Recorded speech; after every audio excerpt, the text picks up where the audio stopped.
चितवन जिल्लाको रमणीय पहाडी काखमा अवस्थित प्राकृतिक सौन्दर्य, सांस्कृतिक विविधता र विकासका अथाह सम्भावनाले भरिपूर्ण स्थान हो इच्छाकामना गाउँपालिका वडा नम्बर 4। हरियाली वन, मनमोहक पहाडी दृश्य, शान्त वातावरण र मेहनती नागरिकको जीवनशैलीले यस वडालाई विशिष्ट पहिचान दिएको छ। यहाँ प्राकृतिक सम्पदा, आधुनिक विकास र ग्रामीण मौलिकताको सुन्दर सङ्गम देख्न सकिन्छ। कुरिन्टार, लेवाटार र केवलकार क्षेत्र यस वडाका आर्थिक, व्यापारिक तथा पर्यटन गतिविधिका प्रमुख केन्द्र हुन्। पृथ्वी राजमार्गसँगको सहज पहुँचले व्यापार र पर्यटनलाई नयाँ उचाइ दिएको छ।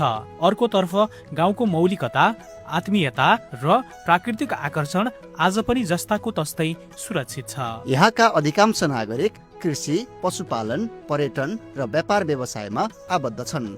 मेहनत, लगनशीलता, इमान्दारिताका साथ स्थानीयवासीले आफ्नै श्रमबाट समृद्धिको यात्रा तय गरिरहेका छन्। कृषि उत्पादन वृद्धि र किसानको आय आर्जन बढाउन वडा कार्यालयले विभिन्न कार्यक्रम सञ्चालन गर्दै आएको छ। इच्छाकामना गाउँपालिका वार्ड नम्बर 4 को माथिल्लो भेग यो हाम्रो कमलबारीमा चाहिँ हामीले किसानहरूलाई बाख्राको खोर पनि सुधार गरेका छौँ। किनभने हिलोमा बस्नुपर्ने बाख्रा, धुलोमा बस्नुपर्ने बाख्रालाई 50% अनुदानमा वार्ड नम्बर 4 ले चाहिँ बाख्रा खोर बनाएको छ। यहाँको किसानहरूले राम्रो खोर बनाउनु भएको छ। म विशेष गरेर किसान दाजुहरूलाई पनि धन्यवाद दिन चाहन्छु। अब यहाँले बाख्रा पनि उत्पादन गर्नुहुनेछ र आफ्नो जीविका पार्जन गर्नुहुनेछ भन्ने लागेको छ। किसानहरूलाई आत्मनिर्भर बनाउन इच्छाकामना गाउँपालिका वार्ड नम्बर 4 ले विभिन्न किसिमको कार्यक्रम ल्याएको छ। किसानहरूलाई भैँसीको गोठखोर सुधार, भैँसी खरिद, गुङ्गुरको गोठ सुधार, बाख्राको खोर सुधार जस्ता लगायतका कार्यक्रमहरू इच्छाकामना गाउँपालिका वार्ड नम्बर 4 ले ल्याएको छ। नमस्कार, म लालमा थापा मगर, इच्छाकामना 4 कमलबारी। के अरे वडाले बाख्राको खोर बनाउनलाई दिनुभयो, अनि खोर पनि राम्रो भएको छ, सुधारेको खोर पनि बन्यो। अनि यस्तै गरेर फेरि अर्कोमा पनि दिनुभयो भने राम्रो हुन्छ जस्तो लाग्छ। कृषिमा सबै कुरामा दिनुभयो भने राम्रो हुन्छ। र हामीलाई सामुदायिक भवन पनि दियो, बनायो, राम्रै छ, ठिकै छ। खोरहरू पनि बनायो, बाख्रा नि राम्रै छ, ठिकै छ। नमस्कार, मेरो नाम सुमिता गुरुङ, वार्ड नम्बर 4 सोराथोक। मैले चाहिँ अब एउटा साथीहरूसँग हाँसो गरेर ओहो पालिकाले के अरे कृषि शाखाबाट एउटा अनुदानमा चाहिँ अब दुना भैँसी दिनुभएको भए नि म त खुसी भएर पाल्थेँ, साथी हो भनेर हाँसो गरेको थिएँ। अनि त्यसको ठिक 2 वर्ष पछाडि ट्याक्कै अनि त्यो कुरा पुग्यो। अनि ल भैँसी फार्म खोल्छ, अब फर्म भर्नु, तपाईँलाई इच्छुक हुनेहरू भनेर भन्नुभयो वडा अध्यक्षले। अनि फर्म भऱ्यौँ, फर्म भरेर अनि अब चाहिँ फर्म भरेर अनि अनुदानमा भैँसी पाउने भयो भनेर अनि धेरै साथीहरूलाई भने मैले गाउँमा पनि। अनि 3 जना मसँग जम्मा 3 जनाले फर्म भऱ्यौँ। फर्म भरेको अनुसार अनि 3 जनालाई पऱ्यो पनि। अनि ल्यायो, भैँसी ल्याएर अहिले चाहिँ अब ठिकै छ। अब हामीले अब योभन्दा अगाडि चाहिँ अब मुहीहरू खान मन लाग्यो भने, दुध खान मन लाग्यो भने हामी यहाँभन्दा अलिकति टाढा नै अब बिहानभरि लागेर किन्न जानु पर्थ्यो। अहिले चाहिँ आफैले पाल्न सकेको छ, अनुदानमा पाएको। अब डल्लै किनेर पाल्न चाहिँ अलिक गाह्रो नै हुन्थ्यो। अनि अनुदान पाएको अलिक सहज भयो। अनि पालेको छ। अलिअलि अब 100-1-2 माना दुधहरू गाउँमा बिगेको पनि छ। अनि अलिअलि घिउहरू पनि हुन्छ। आफूलाई खान मन लागेको बेला आफूले खानु पनि पाएको छ। अनि अब अलिअलि उसलाई कुँडो किन्ने पैसा पनि भएको छ। त्यही हो, खुसी छु। अब हामी चाहिँ अब यो कुरामा चाहिँ एकदम धेरै नै खुसी छौँ। अब यसरी नै राम्रै हुँदै जाओस्। मेरो नाम सावित्री त्रिपाठी, पोहोर पनि मेरो बाख्राको खोर अनुदानमा पर्यो। म एकदम खुसी छु। अहिले पनि मलाई भैँसी अनुदानमा पर्यो। यस्तै अनुदानमा सबैलाई परिरहोस्, सबैले यस्तो अनुदान खाइरहन्। पालिकालाई धेरै धेरै धन्यवाद, हृदयदेखि धन्यवाद। एकदम खुसी छु। म बिहानमा 8-9 माना दुध बेच्छु। म एकदम राम्रो छ मेरो दुधको आउँदैन। कृषकलाई आधुनिक कृषि प्रविधिसँग जोड्ने उद्देश्यले विभिन्न कृषि औजार वितरण गरिएको छ। बाख्रा तथा भैँसी पालनका लागि अनुदान उपलब्ध गराएर किसानलाई व्यावसायिक पशुपालनतर्फ आकर्षित गरिएको छ। शिक्षाको क्षेत्रमा पनि वडा नम्बर 4 निरन्तर अघि बढिरहेको छ। सर्वशान्ति माध्यमिक विद्यालय र सर्वशान्ति क्याम्पस यस क्षेत्रका प्रमुख शैक्षिक केन्द्र हुन्। बकुल्लहरी, लामीडाँडा, अमरदीप र सिद्ध मनकामना लगायत सामुदायिक विद्यालय तथा निजी विद्यालयहरूले गुणस्तरीय शिक्षा प्रदान गर्दै सक्षम नागरिक उत्पादनमा योगदान पुर्याइरहेका छन्। हामी ल्यावटार बकुल्लरी स्कुलमा आएका छौँ। यो स्कुल यसपालि सम्पन्न भएको छ अब 82-83मा। विशेष गरेर यहाँको ल्यावटार, खैन्टार, गैरी गाउँको विद्यार्थीहरू बालबच्चाहरू यहाँ पढ्ने गर्थ्यो।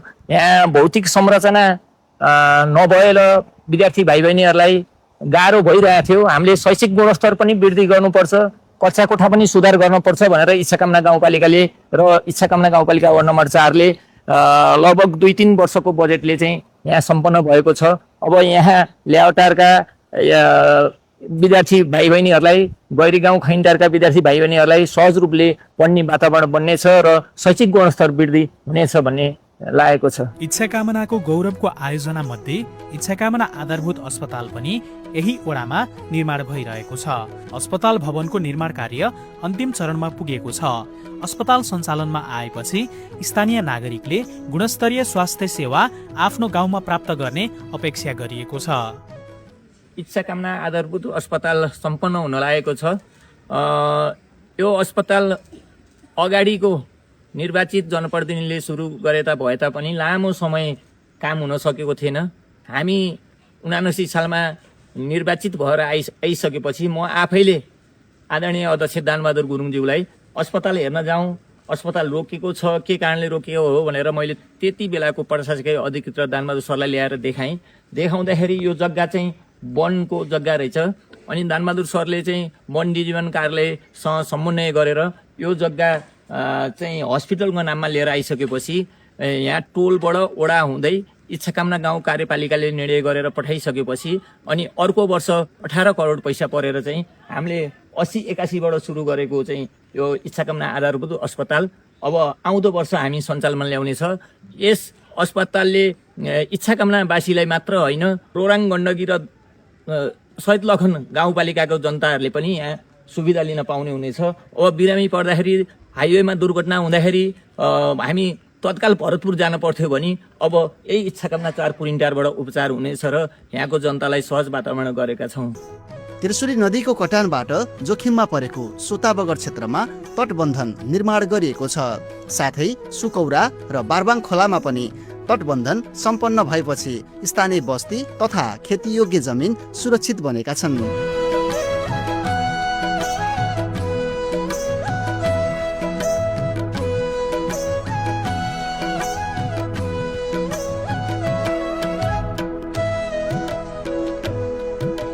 हामी आज सोताबगरमा यो सोताबगर तटबन्धन कार्य सम्पन्न भएको छ। अब 2082-83 को यो प्रदेशको हाम्रो पूर्व वन मन्त्री माननीय सांसद कृष्ण सिलवालको पहलमा इच्छाकामना 4 पुरिन्टारको त्रिशुली नदीले यो कटान गरेको सोताबगरलाई चाहिँ संरक्षण गर्नको लागि चाहिँ उहाँले पहल गरेर पार्नु भएको बजेटबाट हामीले 3.5 करोड चाहिँ बजेट थियो। त्यसमध्ये ठेकेदारले चाहिँ 1 करोड 90 लाखमा चाहिँ टेन्डर पारेर चाहिँ ठेकेदारले काम सम्पन्न गरेको छ। यहाँ 45 सालभन्दा अगाडि यो सबै सोताबगरमा खेतीयोग्य जमिन थियो, रोपाई हुने ठाउँ थियो। यहाँ वर्षेनी कटान गर्दै गरेर चाहिँ यो जमिनहरू सबै बगर बनाएको थियो र यहाँ विशेष गरेर यो पुरिन्टारवासी, खैन्टारवासी र यहाँको समुदायलाई संरक्षण गर्नको निम्ति हामीले यहाँ तटबन्धन कार्य सुरु गरेका छौँ। अब आगामी वर्ष 83-84मा पनि 50 लाख बजेट परिसकेको छ। यसलाई निरन्तर हामीले लाने योजना गरेका छौँ। बारबाङ खोला इच्छाकामना 4 को तटबन्धन कार्य अब 82-83 को योजना यो हाम्रो पूर्व वन मन्त्री बागमती प्रदेश माननीय ज्यूको पहलमा हामीहरूकै इच्छाकामना गाउँपालिकाकै सिफारिसमा चाहिँ यहाँ 36 लाख बजेट विनियोजन भएको थियो। हामीले चाहिँ यो बारबाङ खोलामा जहाँ जहाँ जोखिम छ, सिरानदेखि जहाँ जहाँ जोखिम छ, जहाँ जहाँ खोला पसेर चाहिँ कटान गर्ने ठाउँ छ, त्यो ठाउँमा चाहिँ तटबन्धन गर्दै हामी आएका छौँ। यो बजेटलाई हामी आगामी वर्ष पनि निरन्तर पार्नेछौँ। पर्या पनि छ, 83-84मा पनि बारङखोला तटबन्धन परेको छ। यसै गरी जहाँ जहाँ जोखिम छ त्यहाँ तटबन्धन गर्ने जानेछौँ। यहाँको जनताहरूले यो बारङखोला 3 र 4 को आसपासका जनताहरूले यो तटबन्धनबाट धेरै राहत पाउनु भएको छ। यहाँको खेतीयोग्य जमिन जोगिएको छ, घरहरू जोगिएको छ। यसरी यहाँको जनताको जोगाउने काम इच्छाकामना गाउँपालिका वडा नम्बर 4 ले गरिरहेको छ।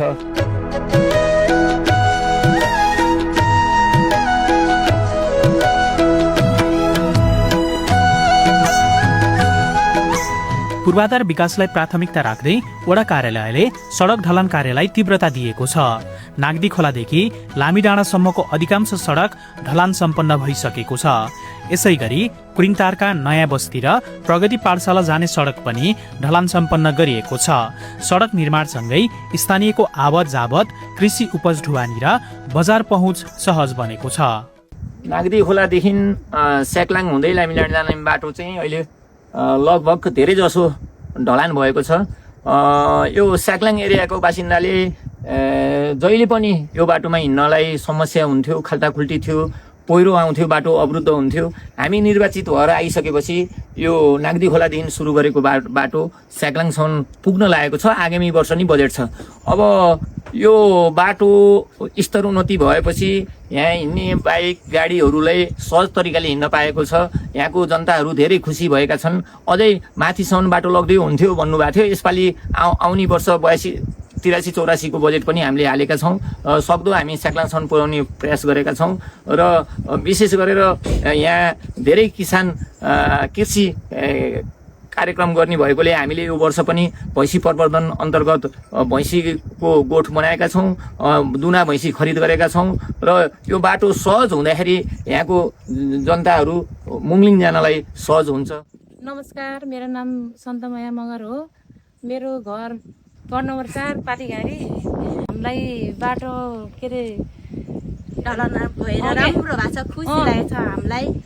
त्यही हो नि, फेरि नि थपेर छिटोभन्दा छिटोसम्म गाउँमा पुगोस् राम्रोसँग। यहाँसम्म आइपुग्नु भयो। फेरि बजेटले फेरि हाम्रो यहाँ माथि के अरे 3 घन्टासम्म बजेटले भ्याइसम्म कहाँसम्म पुग्नुहुन्छ त्यो सबै के अरे इच्छाकामना 4 नयाँ बस्ती एरियामा यो बाटो ढलान अब 82-83 को बजेटबाट यो डाँडाटोल बाटो ढलान सम्पन्न भएको छ। हामीले निरन्तर कुरिङटारबाट प्रत्येक वर्ष बजेट विनियोजन गरेर कन्टिन्युस बाटो ढलान गर्ने क्रममा नयाँ बस्ती एरिया सबै सकेको छ। अब त्यहाँदेखि माथि हामी डाँडाबारीसम्म कम्प्लिट भएको छ। अब आगामी वर्षहरूमा डाँडाबारीदेखि माथि काम गर्ने योजनामा छौँ। अब यहाँको जनतालाई धुलोरहित बाटो भएको छ, केही सुविधा मिल्नेछ भन्ने विश्वास गरी लिएको छु। जनताहरूलाई घरको आवश्यकताहरू थियो, घरहरू दिनुभयो, घरहरू बनायो अनि राम्रो भएर बसिरहेको छ। यो बाटोहरू पनि थिएन, बाटो नि ढलान गरिदिनु भयो, राम्रोसँग ढलानमा हिँडिरहनु पाएको छ। नाली थिएन, नाली बनाइदिनु भयो। नालीमा फोहोर मैला नालीमा गइरहेको छ। यति सुविधा चाहिँ छ। मेरो नाम चाहिँ रामबहादुर बान्या हो। अहिलेसम्मको विकासको घडीमा नाला रोड राम्रै भएको छ र योभन्दा पछाडि पनि यत्तिकै राम्रो विकास हुँदै जाओस्। अब बाँकी भएको ठाउँहरू पनि सबै नै यस्तै ढलान नाला सबै बनियोस्, हामी यही अपेक्षामा छौँ। यो नयाँ बस्तीको गैरी टोल सडक स्तर उन्नति भएको छ। हामी निर्वाचित भएर आएपछि हामीले कन्टिन्यू यो बाटोलाई चाहिँ बजेट विनियोजन गरेका छौँ। अब अलिकता थोरै जोड्नु छ, यो वर्ष नि विनियोजन गरेको छ। कमसेकम यहाँको जनताहरू धुलोरहित बाटोमा पक्कै पनि हिँड्नु भएको छ भन्ने आशा गरेको छु।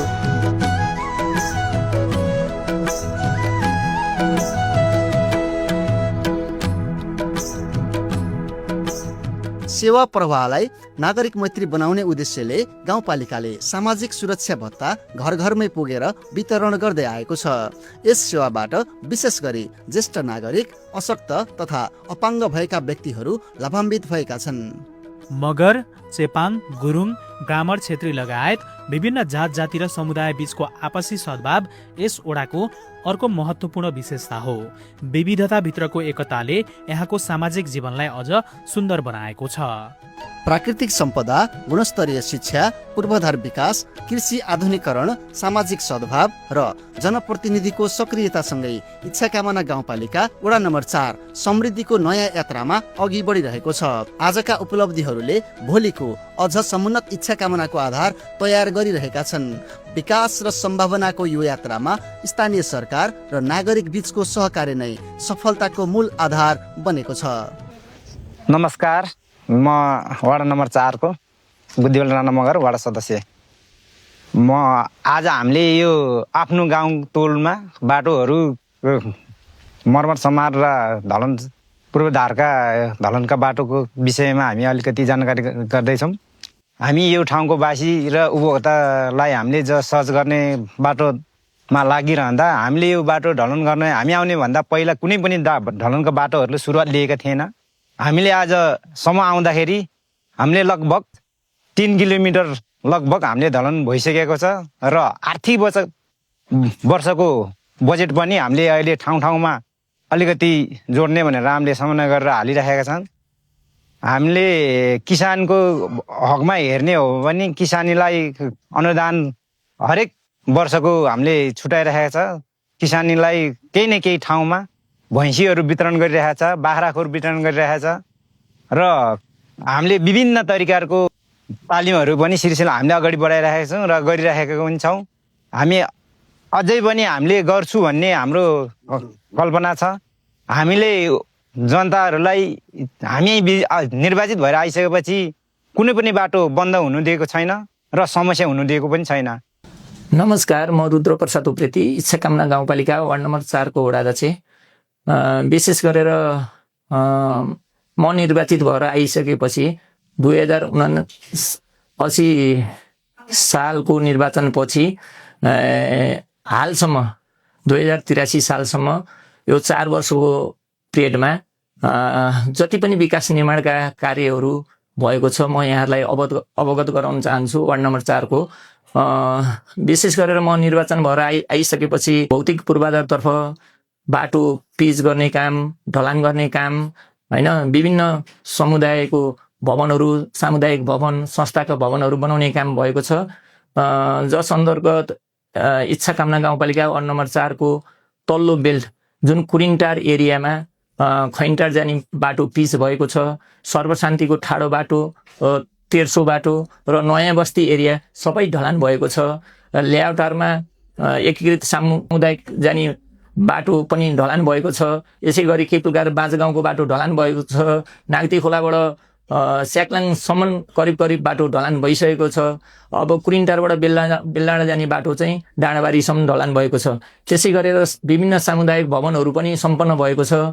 कुरिन्टारको सामुदायिक भवन, ल्याउटारको सामुदायिक भवन, केबुलकारको मगर समाज भवन, त्यसै गरी बाँझगाउँ पाटीघारीको सामुदायिक भवन, कमलाबारीको सामुदायिक भवन, अब साना किसान सहकारी संस्था जो 72 सालमा एक तला बनेर बसेको थियो, हामी आइसकेपछि र हालको अध्यक्ष तुलसा थापाले चाहिँ सामुदायिक भवन बनाउनु पर्यो वडाध्यक्षज्यू भनेर वडामा आउनुभयो। अनि मैले पालिकामा लिएर गएँ। त्यसपछि चाहिँ हामीले 81-82 र 82-83 को बजेटबाट चाहिँ सामुदायिक भवन कम्प्लिट गरेका छौँ, जहाँ 1000 जना किसानहरूको संस्था छ, समूहको संस्था छ।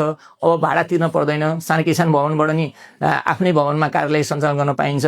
यसै गरी विभिन्न किसिमका मठ मन्दिरहरू बनाएका छौँ हामीले। इच्छाकामना मन्दिर कुरिन्टारमा मन्दिर चाहिँ सतलहरू बनाएका छौँ। भैँथान ठाटी निर्माण गरेका छौँ। अब चौताराहरू संरक्षण गरेका छौँ। ढलेबर चौतारा संरक्षण गरेका छौँ भने कुरिन्टारको फेरि चौतारा पनि संरक्षण गरेका छौँ।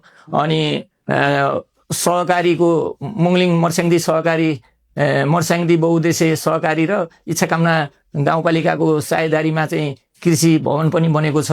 यसै गरी स्वास्थ्यमा हामीले सर्वप्रथम त म निर्वाचित भएर आइसकेपछि मैले अध्यक्षज्यूलाई चाहिँ अगाडि नै सुरुवात गरे भए पनि इच्छाकामना आधारभूत अस्पताल चाहिँ रोकिएर बसेको छ।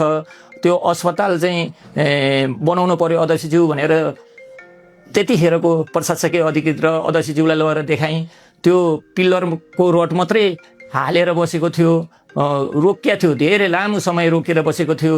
त्यो वनको जग्गा रहेछ, अस्पतालको नाममा नल्याइकन केन्द्रीय बजेट नपर्ने रहेछ। अनि हाम्रो अध्यक्षज्यूले दानबहादुर गुरुङज्यूले चाहिँ वन कार्यालयमा गएर समन्वय गरेर त्यो जग्गा चाहिँ अस्पतालको नाममा ल्याइसकेपछि 18 करोड पैसा पर्यो।